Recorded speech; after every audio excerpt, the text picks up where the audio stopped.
बड़ी खबर, child trafficking case में गिरफ्तार बीजेपी नेता पर बड़ा खुलासा हुआ है। बीजेपी नेता पर नजर रखने के लिए सीआईडी अफसर साधु बनकर मंदिर में छुपे थे। एक अफसर नन बनकर रह रही थी। मासूम बच्चों की तस्करी के आरोप में बीजेपी नेता जूही चौधरी की गिरफ्तारी से हड़कंप मच गया है। पूछताछ में जूही चौधरी ने बीजेपी के कई बड़े नेताओं के नाम लिए हैं, जिससे बच्चों की तस्करी का यह गोरख धंधा बेहद हाई प्रोफाइल हो गया है।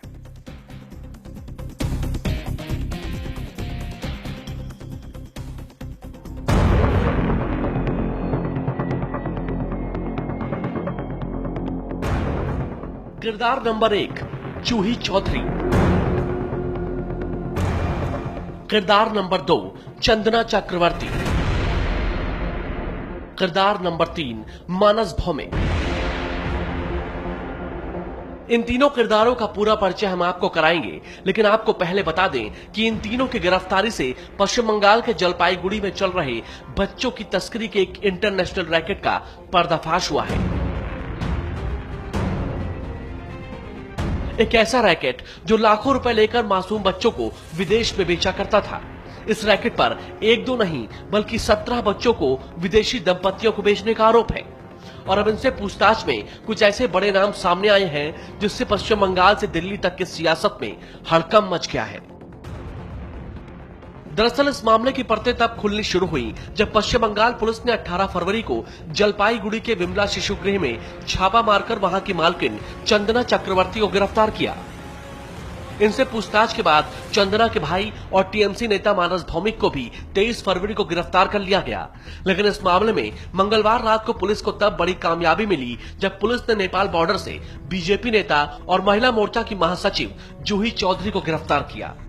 একটা পলিটিক্যাল ষড়যন্ত্র আমাকে জেলে পুরে বা আমাকে অভিযুক্ত ঘোষিত করেও কিছু সাব্যস্ত আপনি দোষী আমি নই। সত্যকে কোনোদিন ঢাকা যায় না, একদিন না একদিন তো সত্য সবার সামনে চলেই আসবে। कोर्ट से 12 दिनों की सीआईडी की रिमांड पर भेजे जाने के बाद जूही भले ही इसे सियासी साजिश करार दे रही है, लेकिन पार्टी ने उन्हें महिला मोर्चा के महासचिव पद से हटा दिया है। सूत्रों की माने तो इस मामले में सबसे लेटेस्ट ट्विस्ट ये है कि मुख्य आरोपी चंदना चक्रवर्ती ने बीजेपी सांसद रूपा गांगुली और बीजेपी के राष्ट्रीय महासचिव कैलाश विजयवर्गीय का नाम भी इस मामले में उछाला है। चंदना का कहना है कि जूही चौधरी की इन दोनों नेताओं से बात हुई थी।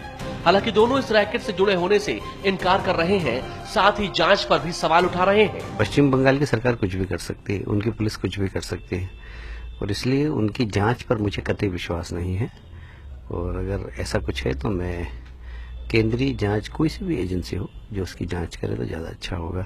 जुडिशरी है, इतनी घिनौनी चार्ज हम पर लगाए जा रहे हैं, हमारी जूही पर लगाए जा रहे हैं, इतनी छोटी लड़की पर ये भुगतना पड़ेगा उनको।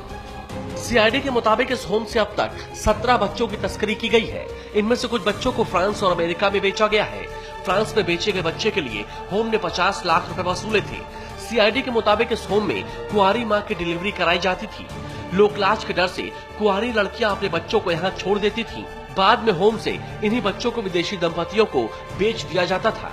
पहले जूही चौधरी और अब बीजेपी के इन बड़े नेताओं के नाम सामने आने के बाद यह मामला बेहद हाई प्रोफाइल हो गया है। सीआईडी सूत्रों के मुताबिक बीजेपी नेता जूही चौधरी इस होम को सरकारी अनुदान दिलाने के लिए चंदना चक्रवर्ती को लेकर 2 बार दिल्ली में बीजेपी के नेताओं के पास आई थी।